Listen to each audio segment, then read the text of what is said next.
The Alliance recommends that those planning to respond to their request for proposal make every effort to attend this meeting. To RSVP and for more information, go to prospectparkalliance.org. The Italian-American Academy, Columbia University's Casa Italiana, marks Holocaust Remembrance Day on Tuesday, February 5th from 5:30 to 9 p.m. with an annual academic event exploring issues of discrimination and crimes against humanity. The Italian Academy is located at 1161 Amsterdam Avenue, just south of 118th Street. For more information, go to italianacademy.columbia.edu.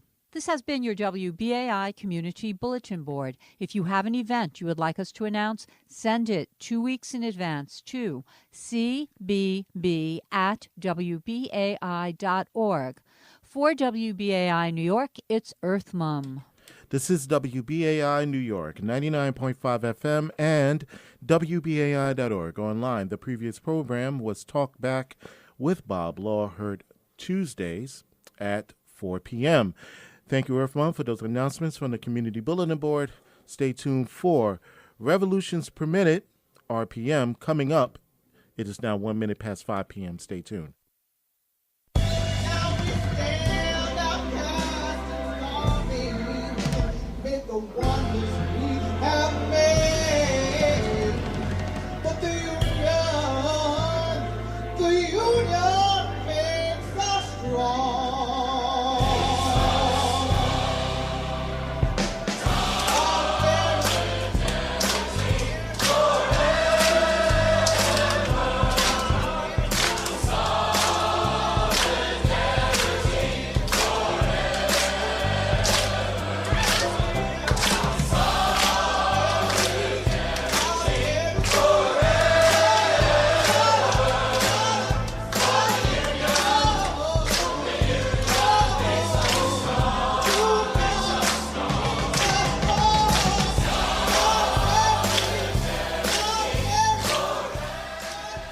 Man, I love that song. It just puts me in such a good mood every time I hear it. I'm Lee Zishi, and you're listening to Revolutions Per Minute on WBAI.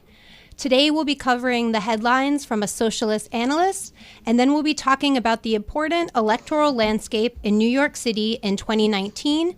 In the studio, we have Renée Paradis, co-chair of the DSA National Electoral Committee, and all before we open it up for calls from all of our listeners like you. So since we were on the air last week, worker power has had a strong showing across the country. LA public school teachers ended their week-long strike, reaching a deal that includes a 6% pay raise, limits on class size, a full-time nurse for every school, and a librarian for every middle and high school. And here in New York, air traffic workers and flight attendants helped end the federal government shutdown. On Friday, flights began to be delayed at LaGuardia Airport because unpaid air traffic controllers were not coming into work, and they, along with flight attendants, threatened to go on strike. Within hours, the federal government had announced that the government would reopen. And the U.S. government, with the U.S. government showing increasing intention to interfere in Venezuela to secure oil interests and thwart a socialist government, National DSA released a statement categorically opposing any and all efforts by the U.S. government to interfere in the domestic politics of Venezuela. The U.S. has a long and bloody track record of actions to overthrow democratically elected governments, stop the spread of socialism, and maintain U.S. imperial dominance in the region.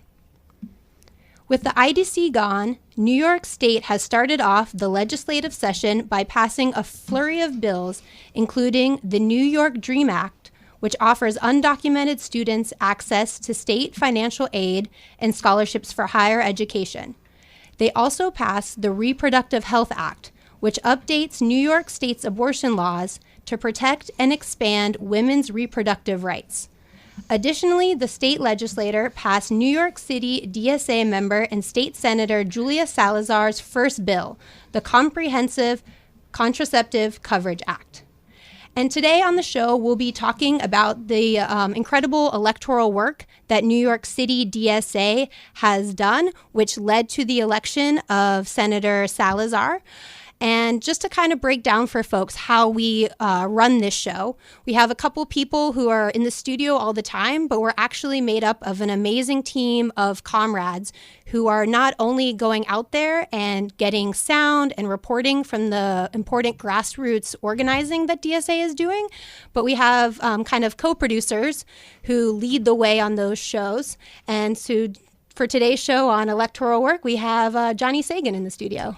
Thank you, Lee. I'm Johnny Sagan, a.k.a. Snowy Wilderness, an artist and journalist living here in Central Brooklyn, a member of the Central Brooklyn branch of the NYC-DSA. I live in Flatbush, and when I became involved in helping to create this radio show, I wanted to try to put together an episode about electoral issues that DSA was working on, and in the process of going out and attending Brooklyn electoral DSA meetings, I met the amazing guest we have with us today. I'm so glad you're willing to be here. Please welcome Renée Paradis to Revolutions Per Minute on WBAI 99.5 FM. Thanks for the great interview, a great introduction. It's a pleasure to be here and to talk about all the great work that the electoral working groups within New York City DSA and nationally within DSA are doing. Excellent. Could you give us a small bio of the various roles you've played in electoral issues for DSA? Sure. I came to DSA in the Trump bump. I'm a lawyer. I've worked for candidates in the past, including Obama's first election and Bernie Sanders in the 2016 primary doing voter protection. And so when I joined DSA, I got involved with the Brooklyn Electoral Working Group, and I helped set up our political action committee so we can do city electoral work. And I've been a member of the organizing committee of the Brooklyn Electoral Working Group since that organizing committee formed last year. And then I was appointed and then elected to the National Electoral Committee, which is a national committee of folks who try to provide skills training, facilitate collaboration, basically provide for all DSA locals the kind of support that's necessary to run the electoral campaigns that make sense where they live. So I was one of the primary drafters of DSA's national electoral strategy and have been working both in Brooklyn, in New York City, and nationwide to see the kind of grassroots campaigns that DSA Electoral has done here in New York succeed. Excellent. And for listeners who may not be familiar with what DSA is, I'd be interested to hear your description of the Democratic Socialists of America. DSA is a big tent organization of people who believe that the capitalist system that we all live under needs to be ended, and that we need democratic control of our lives, of every aspect of our lives, primarily where we work, where we live, and how we live. And so, that's, I think, for a lot of people, the coincidence of both seeing ideas like Bernie Sanders win such a broad platform and welcome reception by the American people in 2016, combined with the human tragedy of seeing Trump get elected, made a lot of us feel like not only was it possible to organize for a better world, but imperative to do so. Excellent. Let's just pause really quickly to let people know how they can get in touch with DSA or find DSA online if they would like to get involved.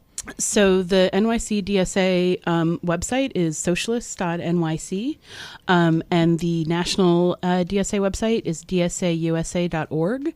And on both those websites, you can sign up for the newsletters, and you can also join the national organization. One of the great things about DSA is if you pay your dues and become a dues-paying member, you get a voice in how the organization is governed.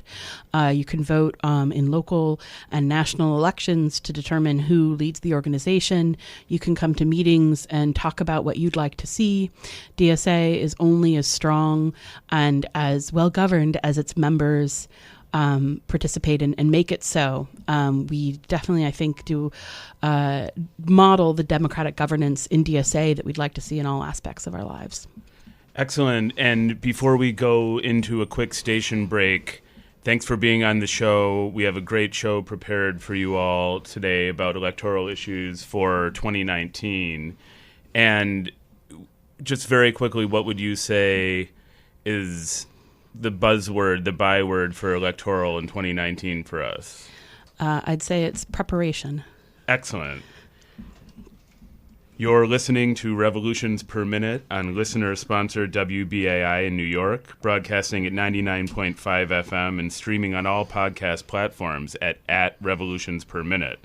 If we're not on your favorite platform, let us know. Today we're talking about electoral goings-on in New York City and beyond for 2019 with Renée, Paradis. There's more going on than you might expect. Can't stop, won't stop. So we're going to get into our electoral power episode of Revolutions Per Minute now and begin by getting a sense of how NYC-DSA has been building power in New York City by speaking with Aaron Taub from the Queens Electoral Working Group. Like a year ago, when we were considering the Ocasio endorsement, DSA didn't have name recognition and footprint among the New York City political class. Whereas now, because DSA is kind of a known commodity in New York City politics, now there's 13 candidates coming to DSA for the endorsement, and we're building real infrastructure and lasting infrastructure and institutional knowledge that gets passed down from one organizing committee to the next organizing committee. And our canvassers are coming off, between Ocasio and Salazar. I mean, there's a lot of people who are like, oh yeah, I'm totally comfortable canvassing. I'm good at canvassing. I'm comfortable making the ask. Yeah, we're building for the long haul. And I think that breeds accountability. I mean, if you look at sort of the effort that went into Julia Salazar's campaign that DSA put in, it's staggering. Mm-hmm. I mean, I think you can check me on this, but I think they knocked DSA knocked over 100,000 doors in that race, if I'm not mistaken. I would want to have a good relationship with those people. I think really the main thing is just when we think about accountability, it's about doing the work, right? There are no shortcuts to power. It's not we elect someone, they are just going to listen to us because we help them win, right? Because we think about how much power the capitalists have and even how much power other sort of elements of sort of your institutional progressive, your de Blasio left, right, have, really what's going to make people listen to DSA is if we have a large working class base that can turn people out on election day and can turn people out to marches. And in the case of the Julia Salazar campaign, where we recruit the candidate and run them, it's fine, right? You can just do that, and we can do that at our own pace, right? We have a very complex, very democratic endorsement process, which I'm extremely proud of. I love that this is a member-led organization, and I love when you build the real consensus, the people come out, right? And I don't think people would come out if it was just 5 people got in a room and were like, well, we're endorsing Alexandria Ocasio-Cortez. She's great, you'll love her, trust us. And also I don't want to brag, but we're really good at field. If you were in the Julia Salazar office on election day, it was just poetry in motion. It was so well run. It was just hundreds of people coming together, and everyone was where they were supposed to be, and it was extraordinary. And I don't know, if you want Bernie Sanders to win this election, you want DSA to be playing a hand in that field operation. I think, Yeah. Wow. That was great. That was interesting. Renée, what do you think? Let's kick this off. So that was an interview with Aaron Taub, who's a great organizer in Queens and was sort of the person most singularly responsible for DSA endorsing Alexandria Ocasio-Cortez and the work that we did to get her elected. And, for me, the most important thing that Aaron talked about in terms of our overarching DSA electoral strategy that we've tried to practice here in Brooklyn is, for a lot of us, we've done canvassing for candidates before, we've done work for candidates before, and it's a lot like the circus coming to town. There's a huge flurry of activity. You come into a campaign office, you're given a walk sheet to go walk. It's really exciting, and then the victory party happens and it all goes away. The tents come down, everyone leaves, and the candidate leaves with the data and the infrastructure, and the campaign staff leave with the expertise to do this again next time. And the people who work to see something done in their community have the sense of mission accomplished. And so what we in DSA try and build through our electoral work is sustainable campaign infrastructure that will not only help us elect multiple candidates, but will help us govern our own work to elect those candidates. So you're not, one of our leading lights, the co-chair of the Brooklyn Electoral Working Group, Tasha Van Aken, hates the way that campaign staff uses the phrase vols to just refer to vols, super vols, as though the people doing the work are, and whose community it is, are manifestly distinct from campaign staff. And there, again, it's this idea that DSA is not just about enacting particular policies, but also about modeling the way that we'd like to see all of our lives governed, which is by all of us together collectively. And so what we've tried to do is to build the kind of campaign infrastructure that elects candidates in a sustainable way, where we have the data, we have the tools, we have the expertise year in, year out, and can use that to elect other candidates. We can use it to do other kinds of work where it's not just about a single candidate, but it's about building a sustainable movement. So when we talk about the electoral strategy of DSA nationally and of DSA in New York City, how would you describe that strategy, given what we've discussed about the basic values of people centricity and organizing with a sense of respect for volunteers? So I think the essence of it is just that DSA controls its own fate and controls its own work. And so, our members are the ones who are deciding the work we will do through their democratically elected representatives and through, voting at meetings, that they feel they have a lot of control over the work that we're all doing, a lot of control over who gets endorsed and what work we do for them. Nationally, I think it's slightly different because, we in New York recognize we're really lucky to have a huge membership, many of whom are activated, to have a one-party city rule in the city where winning the Democratic primary can mean just coasting to victory. Literally, Julia Salazar didn't face an opponent in the general election. There's no one else on the ballot.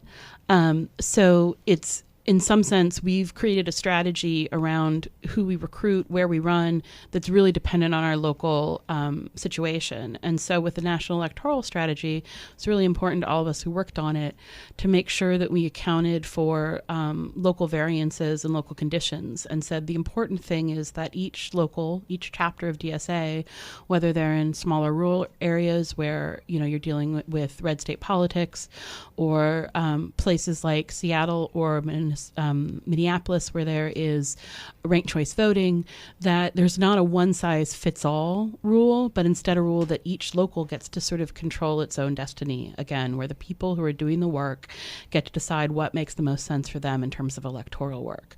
So rather than having a top-down strategy about here is the checklist of the kind of electoral work each chapter should be doing, it's instead about what can National do to help locals do the work they want to do.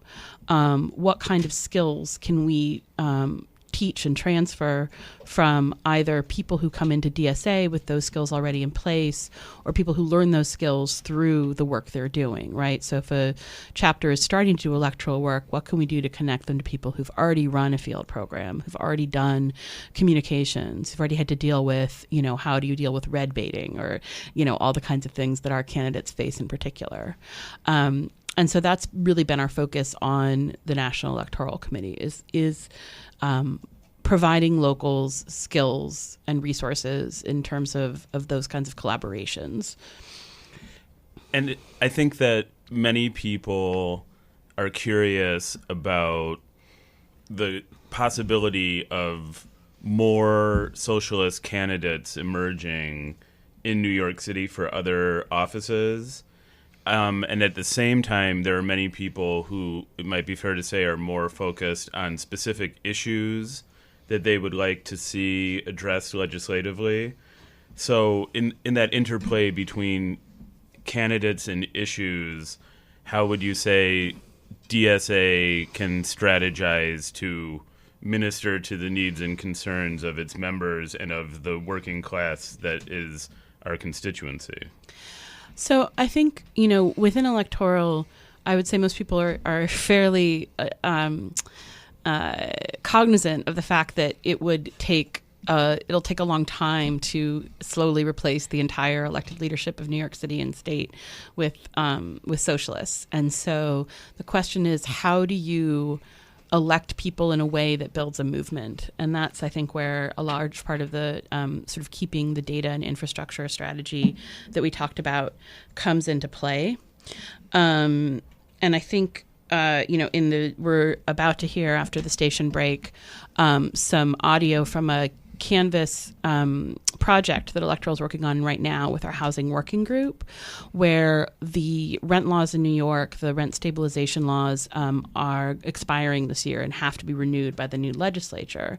So the question is, how can we use the tools that we've developed in electoral, like canvassing and field, to place pressure on electeds to enact those issues that either they ran on or that we might run someone against them in the future.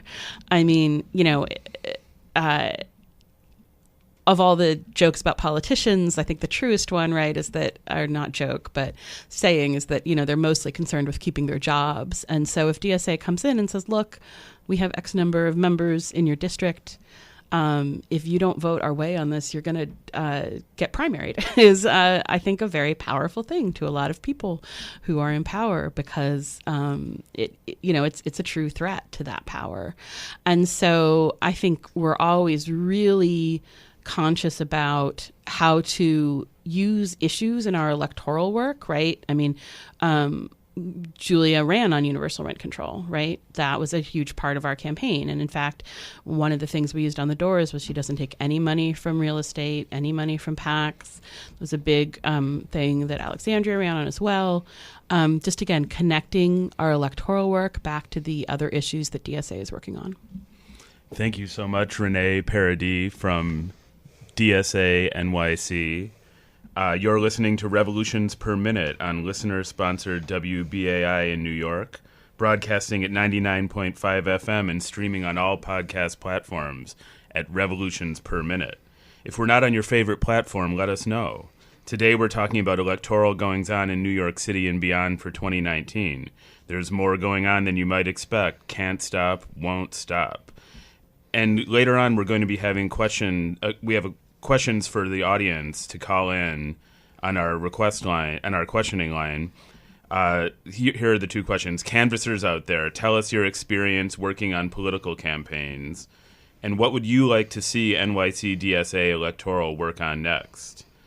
And for our next recorded segment in reporting on electoral goings-on in NYC-DSA for 2019, as Renée started pointing out, of all the electoral work we do, perhaps the most important is our field canvassing. This past Thursday, I caught up with the field committee of the BK Electoral Working Group as they debriefed and forward planned for the Universal Rent Control campaign, their current priority. Here are Jasmine and Sam from the field committee talking about universal rent control. My name is Jasmine. I am the co-coordinator for the Electoral Field Committee. I have been canvassing for about 8 years. I think it's one of the most important, or even the most important thing that anyone can do to make real social, economic, and racial change in the United States and locally. And I just love canvassing, and I love training people to canvass, and I think that canvassing for elections and for issues is really a phenomenal use of time. My name is Sam. I started canvassing really when I joined DSA 2 years ago.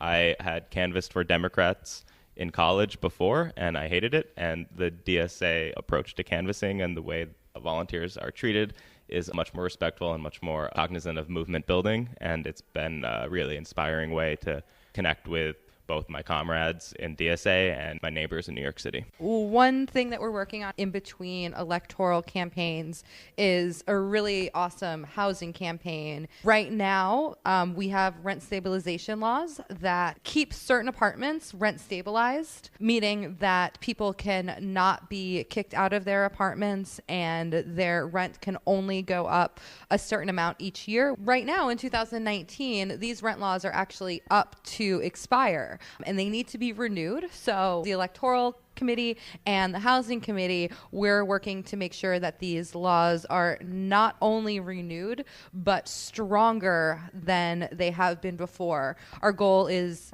eventually to have universal rent control so that every New Yorker can have an affordable place to live. Knocking on doors for universal housing is incredibly important because we do have an urgency. We do have a deadline. We need to make sure that these laws are kept reinforced and made stronger this year, but it also really sets up an environment where we're knocking on people's doors, we're talking to them about issues that are really important to them, and we're not just asking them to vote for a candidate. And I think doing canvassing to vote for a candidate is incredibly important, but it's just so much more effective when people in the community know who we are and know that we're doing a lot more than just electing someone to office. The best thing to do to get involved is to come to one of the housing canvasses. We have these canvasses in different parts of Brooklyn.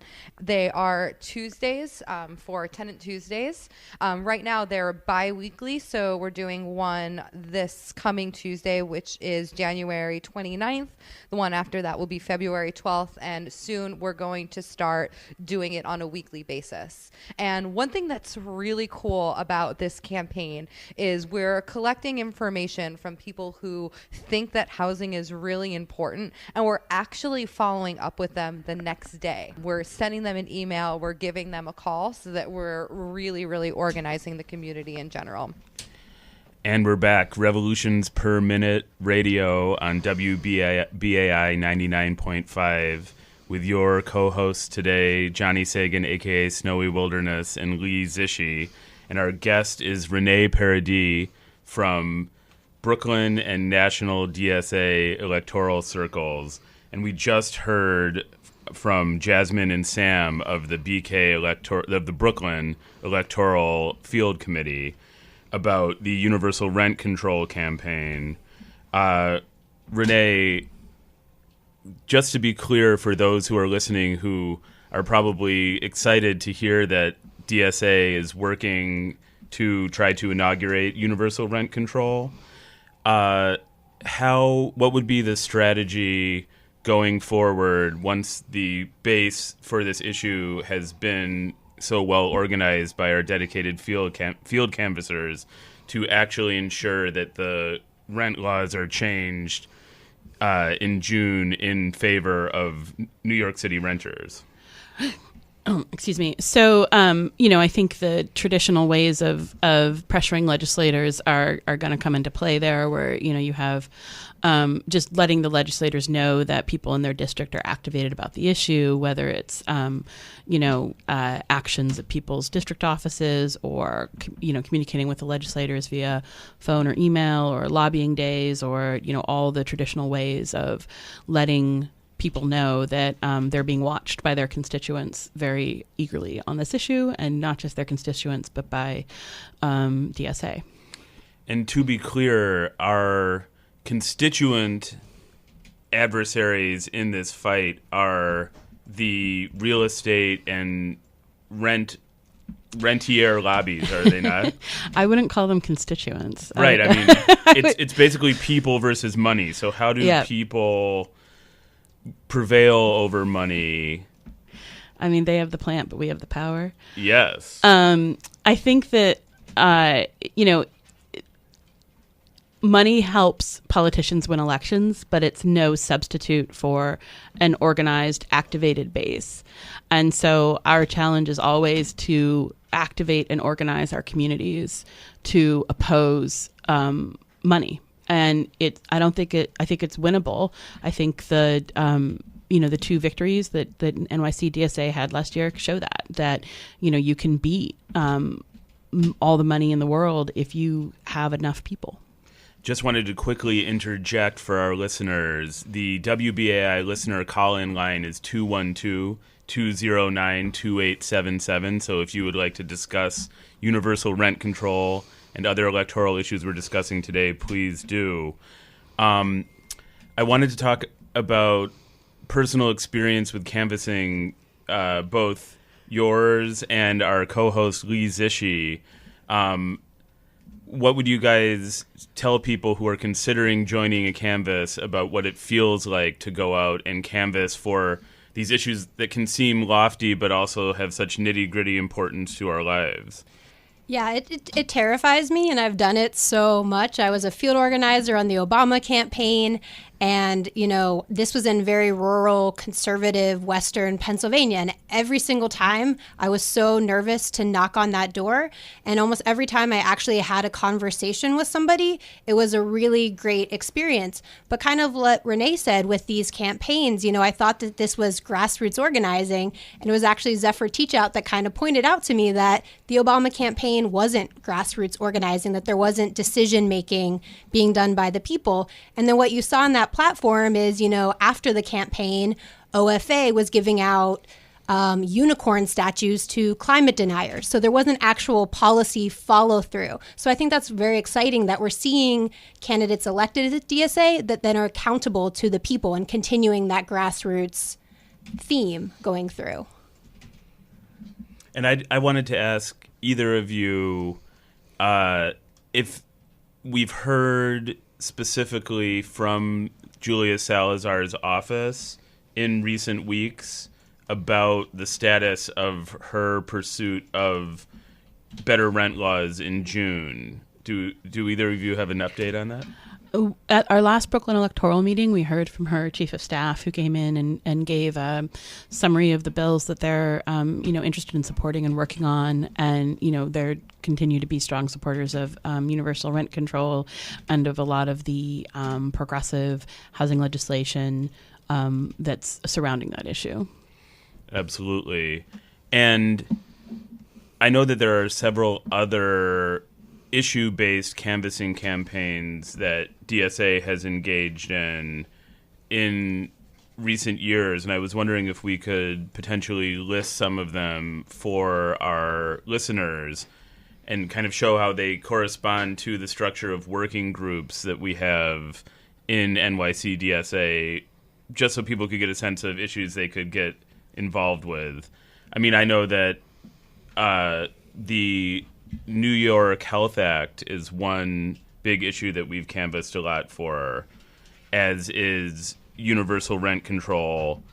And there are other issues like prison abolition and immigrant justice that we have canvassed for and will be canvassing for in the future. So just as I wanted to mention some of the other issues as opposed to candidates that we've been canvassing for and will be canvassing for those who would potentially be more comfortable getting involved in organizing for issues over candidates. Yeah, and in the future, I know the Eco-Socialist group plans on canvassing about the Con Ed rate case coming up and utility shutoff. So this very real thing, everybody pays a utility bill every month.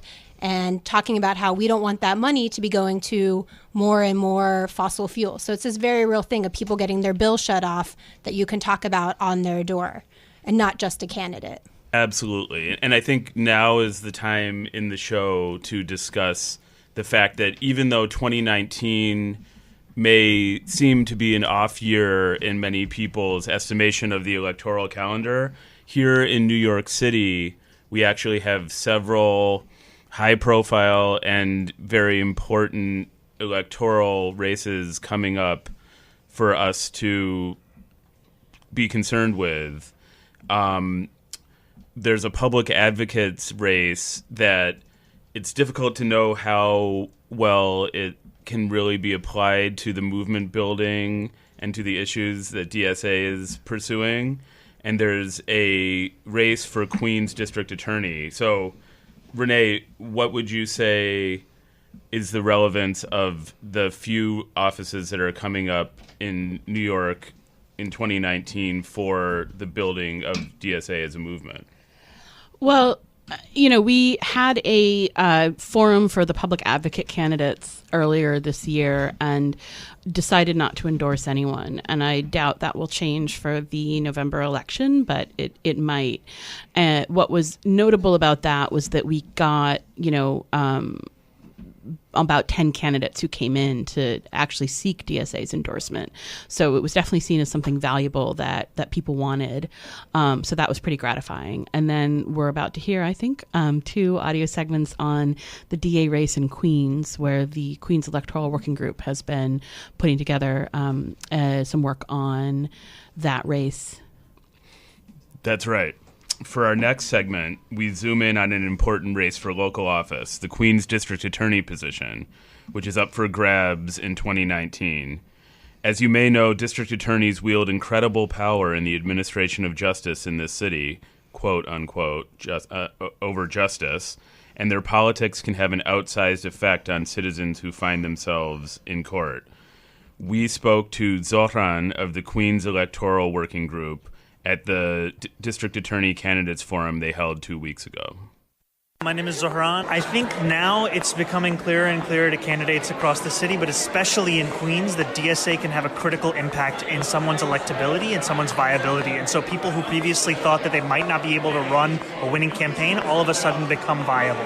Prison abolition is the goal. Abolitionism is the goal. At the same time, I think that belief, for me at least personally, comes out of a belief in harm reduction. So one way of getting towards prison abolition, like Larry Krasner's office has shown in Philadelphia, is by pursuing the idea of a progressive DA as much as that can actually exist. So in this case, if you have a DA that comes in and refuses to prosecute multiple, different quote-unquote crimes across the spectrum, it'll mean less harm for people across this borough of Queens. We only have to look at Richard Brown's horrific record to understand just how much power prosecutors have over our lives. Super interesting. And now here's Tiffany Caban, who was recommended for endorsement by the Queens Electoral Working Group and whose endorsement the Queens branch of NYC-DSA is voting on tonight. Hi, my name is Tiffany Caban. I am a 7-year career public defender, and I am running for Queens County District Attorney. This is a moment in time where what I think is incredible about what's happening is we can have these great conversations about how a lot of the things that our communities have been fighting for are socialist ideals. They are, in so many ways, one and the same. So that has been very, very cool. One of the things that I bring to the work and why I do the work is because it feels so important to be that person in the room helping somebody or amplify their voice or tell their story or give context to it, because there's so many times that I'm talking to a DA and they're saying, well, they should have known better. And I will turn to them and say, I need you to know something. Right? Put yourself in this person's shoes, because I'm going to be honest with you. In terms of what my experience has been, is that there are plenty of situations where you could have told me a couple of years ago, you should know better, you should be able to do this thing, and I would not have been capable because it wasn't modeled for me. And I have had the privilege and the opportunity to access spaces like therapy or support systems that have helped me grow. but it couldn't have been expected of me at certain points in my life. And that doesn't make me a bad person. That doesn't make me somebody that should be punished by the system. That shouldn't be something that keeps me from growing and thriving.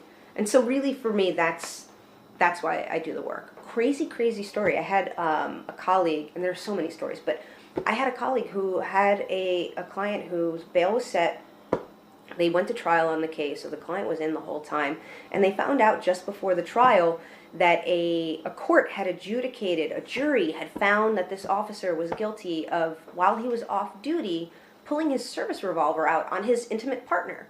And this is a person who the DA's office was putting on the stand to prove their case beyond a reasonable doubt that somebody else committed this act, when in my opinion, that person shouldn't have had a job.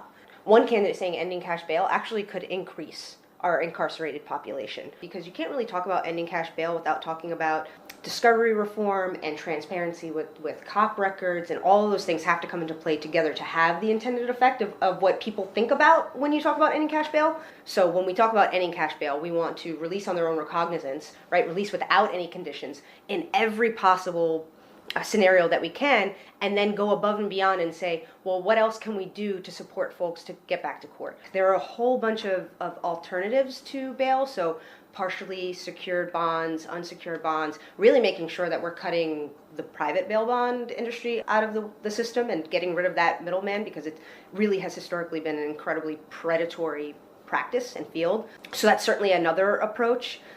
And making sure that when we are making these assessments, we're being very careful about the programs and the algorithms we're using, because there's a lot of danger in that too, right? What we're seeing is these risk algorithms that are just playing off of the same racist and classist ideas that we've been using in a lot of other areas. And they're really imperfect at this point. So also our office would be very, very critical of using those things and really engaging in with our communities and with families and saying, okay, hey, what is it going to take to get folks back to court? If that's what's going to take, that's what we're going to work with.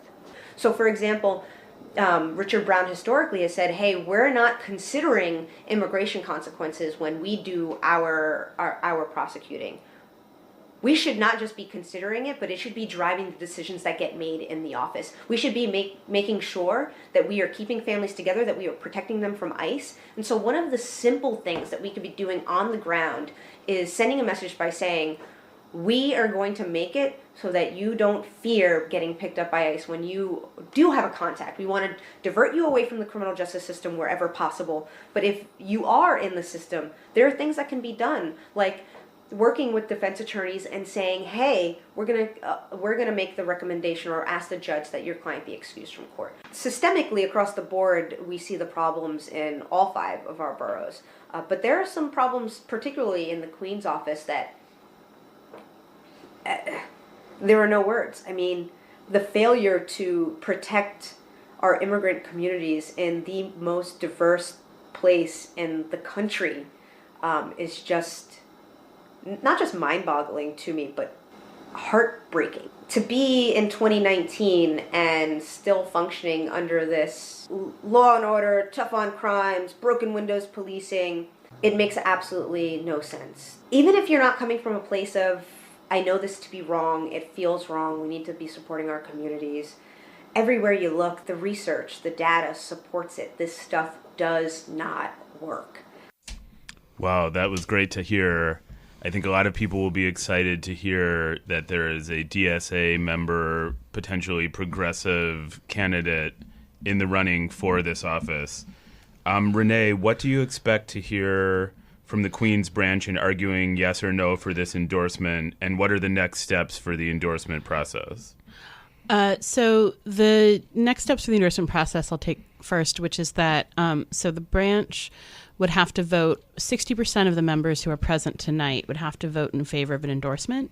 And then it goes to the citywide leadership committee, which is about 30 people made up of elected delegates from the various branches, plus our steering committee. And they're meeting early in February, and they have to vote by 60% as well, I believe.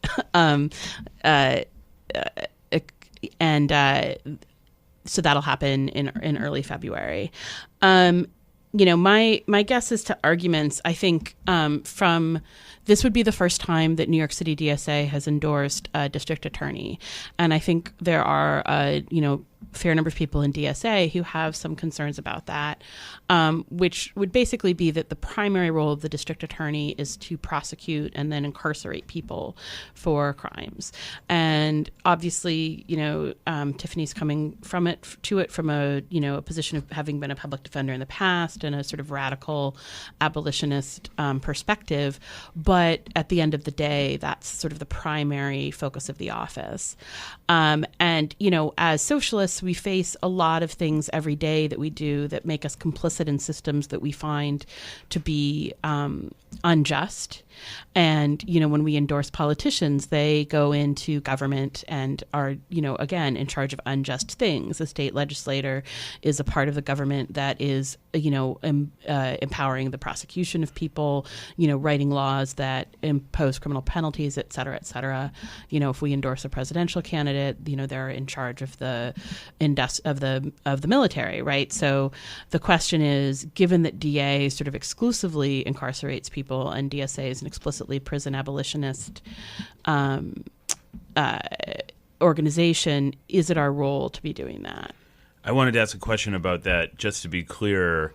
Is it possible and permissible within the strictures of the office of district attorney for a candidate to run on a platform of something like prison abolition, or are they somehow ethically obligated to retain that prosecutorial perspective?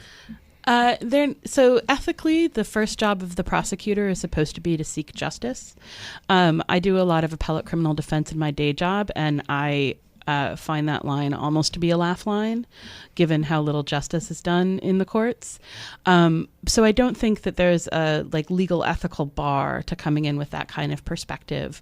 But I don't think even the most leftward district attorney is going to be able to practice abolitionism in the systems that exist today. They'll be able to get us closer, but at the end of the day, the system they're in charge of is one that, they can't make New York prisons different.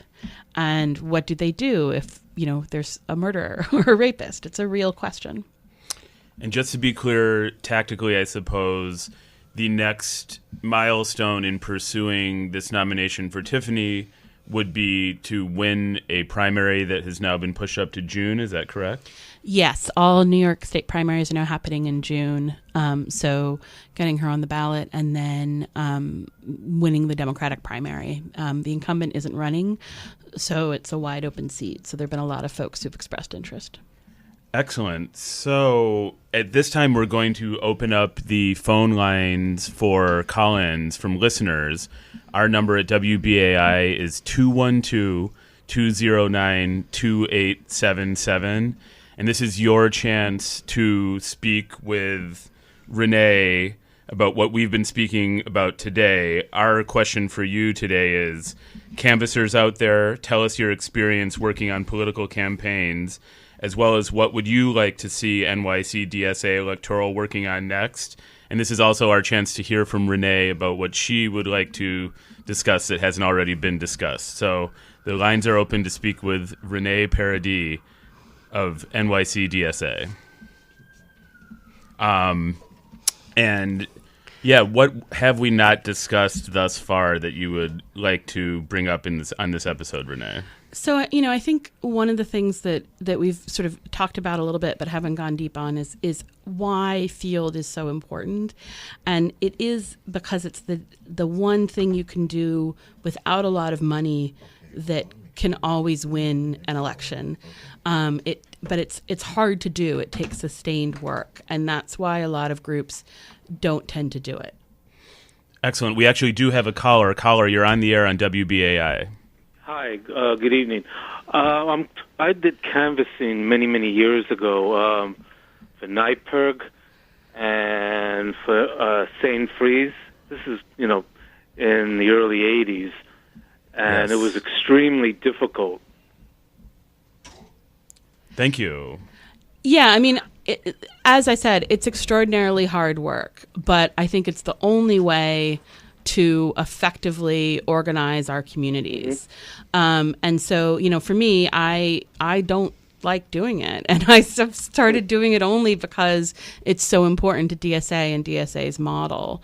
But, it's something where if you start early enough and, go hard enough, you can win elections, you can win a community over, you can organize a community in a way that allows you to win elections. And I think so that's just my own experience with canvassing. It was extremely difficult. The easy part was getting signatures, but asking for money, that was extremely difficult. So to be clear, DSA doesn't ask money when we go door to door. When we go door to door, we're asking people to commit to vote for a particular candidate or to commit to support a particular issue. In terms of raising money, we haven't really talked about that, and it's a hard thing. We don't need all the money in the world, but we do need enough to do things like print literature and hire campaign staff and rent an office and do the basics that are needed to support a field program. And so one of the things that we struggle with in DSA is how to raise money from DSA members, or how to balance not wanting to say to people the most important thing you can do is write a check, which is traditionally the way that campaigns have interacted with their key supporters, right? How to raise enough money through the kinds of small dollar donations that have, empowered Alexandria Ocasio-Cortez and Bernie Sanders and Julia Salazar, without in any way undercutting our message to our members. The most important thing they can do to support a candidate is to get out and go door to door in their communities. Absolutely. You just mentioned the B word, Bernie Sanders. Mm-hmm. And with the time that we have left, I think that people listening to this show would be very interested to hear about another electoral project that has been working its way through the DSA's democratic process, having to do with Bernie preparedness. So I don't think it's any secret that Bernie Sanders is considering running for president. And I think everyone in DSA has known that there would be this question of whether and how DSA would endorse Bernie,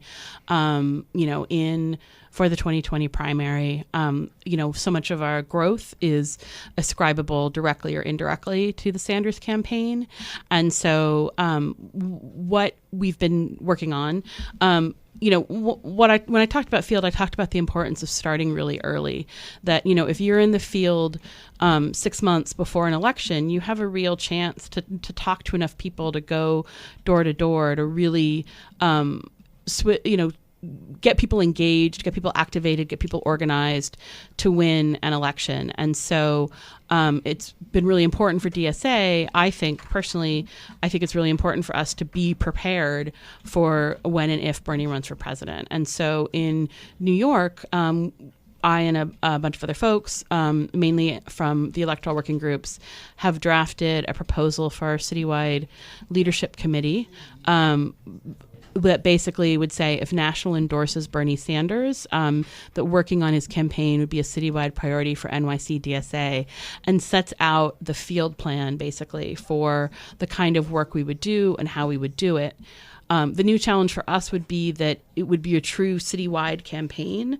So we'd have to enhance the way that our working groups, electoral working groups, work together citywide. But we see it as an enormous opportunity, not just to get out there and help get Bernie elected, or even primarily for that reason, but just as much as a way to build DSA, both our systems and our processes and our expertise, but also to bring new people in to DSA who share a democratic socialist vision for America. Yeah, I think that actually just talking to your neighbor is a key part of kind of destroying capitalism, especially if you live in the suburbs. People can drive to work, live in a bubble, they're on their phones, and never talk to their neighbor. And I think that really promotes capitalism. So that actual kind of revolutionary act right now, some people never talk to their neighbors. So just getting on that door and getting to know your community is a very crucial part of actually building a democratic socialist society. Totally. So on that note, as we come to the top of the hour and to the end of episode 4 of Revolutions Per Minute on WBAI 99.5 FM, let's just go over once again the ways that people can connect up with the DSA field operations of their choice and with their local branches. We have some contact information and some meetings scheduled for the coming weeks. So the best way to get involved with the Brooklyn Electoral Working Group is to shoot us an email, and we'll put you on all relevant lists, and that's bk.electoral@socialist.nyc. If you're interested in getting involved with Queens, it's queens.electoral@socialist.nyc.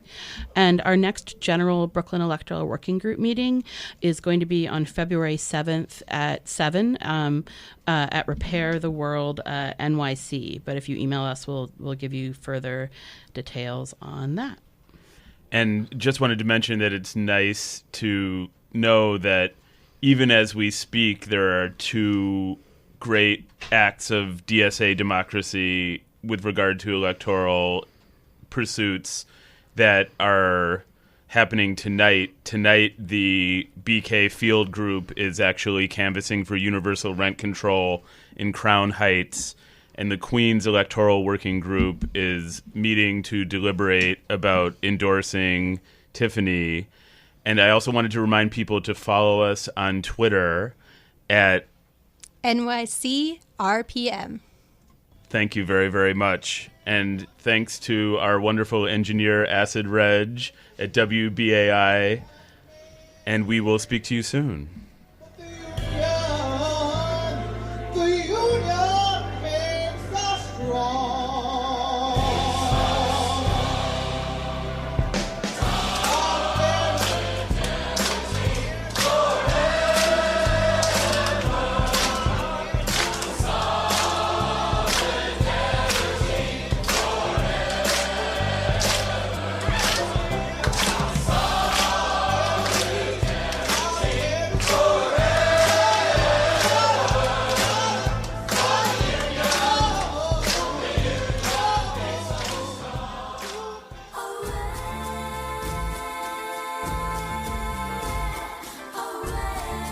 Beginning January 8th, join First Voices Radio every Tuesday at 7 p.m. And after 17 years in the morning, we move to the primetime offering of every Tuesday at 7 p.m. Join the living thoughts of Teokas and Ghost Horse on First Voices Radio. Streaming on WBAI.org. You're invited.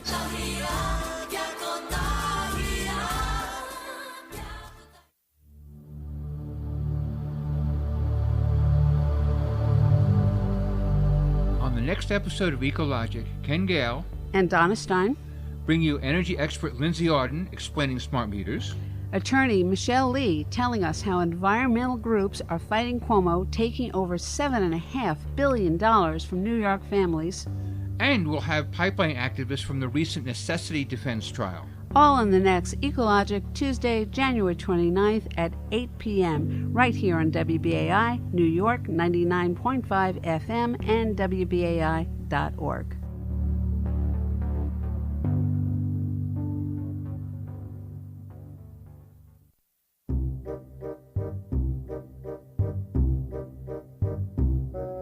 You're listening to WBAI. This is Kiani Brea with an announcement about your local station board elections. The election will close on March 5th, 2019. To confirm your eligibility to vote or to request a replacement ballot, please email les_WBAI@pacifica.org or call 412-424-9569. For other important dates and for information about the candidates, please visit WBAI.org.